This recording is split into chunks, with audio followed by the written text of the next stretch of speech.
begin sharing my story, I'd like you all to raise your hand if you've ever moved to a different state or country. So like all of you who raised your hands, I'm also not from New Hampshire. For those of you who don't know me, it is really important to know that I'm proudly Canadian, and it's not something that I ever hide. I'm a die-hard Toronto Maple Leafs fan, despite their annual poor performance in the playoffs. I constantly get mocked for how I say sorry or get asked if my water bottle has maple syrup in it. And Grammarly hates me because I spell color and favorite with a U. And why did I start playing hockey? Well, I'm from Toronto. It's an unwritten law to learn how to skate once you can walk.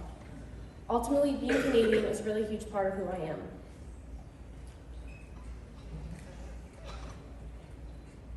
So I'm from a small town about an hour east of Toronto called Ajax. Ajax is much different from New Hampshire. The houses are brick and barely 10 feet apart. Each house has one tree on its lawn that dies every winter, and most kids have a school that is within walking distance from them. Ajax, for the first 7 years of my life, was the only place I knew was home.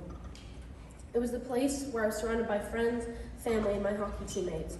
It was the place where I took my first steps into this world, learned how to ride a bike, and tried on goalie equipment for the first time. Ajax was the place where I grew up and the place where I began to develop my identity.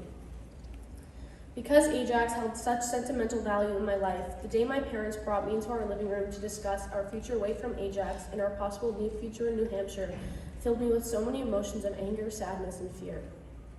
I had never heard of New Hampshire before.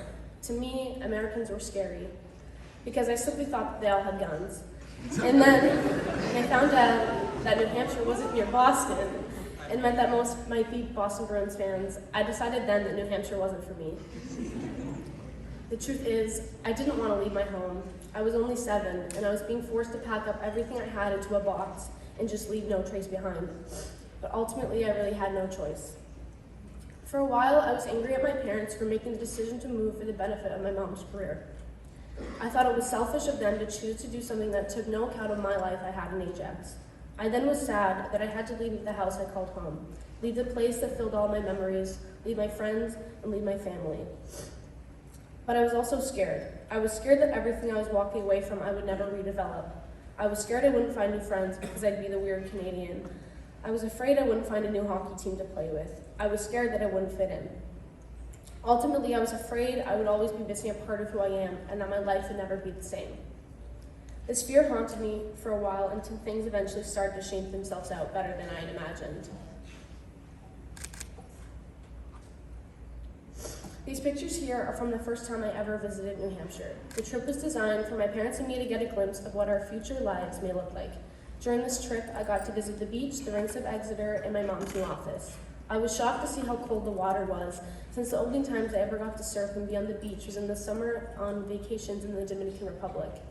New Hampshire was truly like nothing I'd ever seen before. This trip, along with the first few years of my life in New Hampshire, simply felt like a vacation and like it wasn't permanent.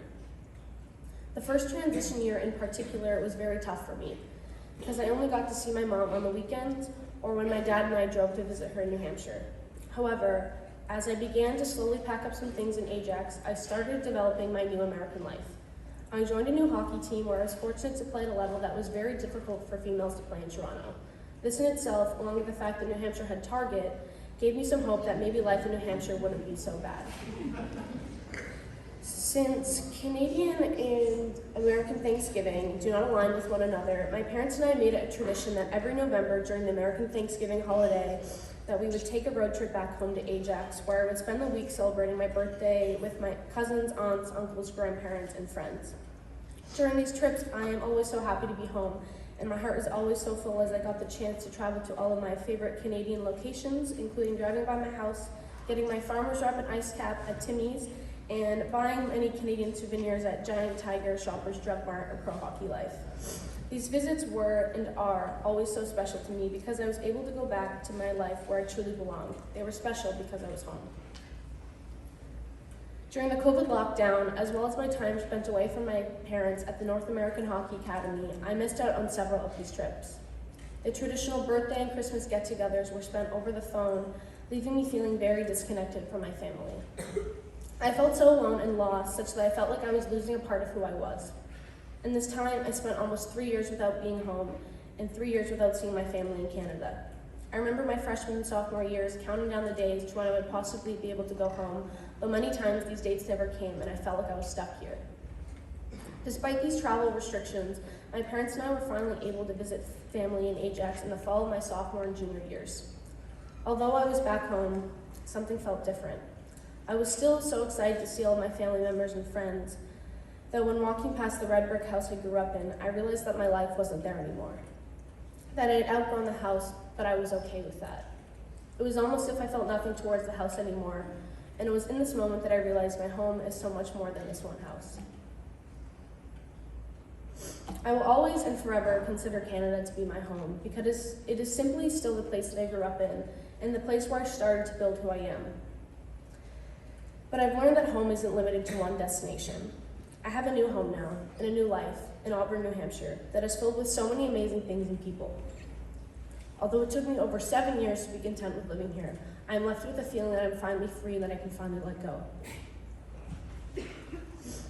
I'm so incredibly grateful for everything that this country has provided me with in every aspect of my life. I moved to the United States when I was 8 years old, and I'm now 17, outliving the time that I lived in Canada.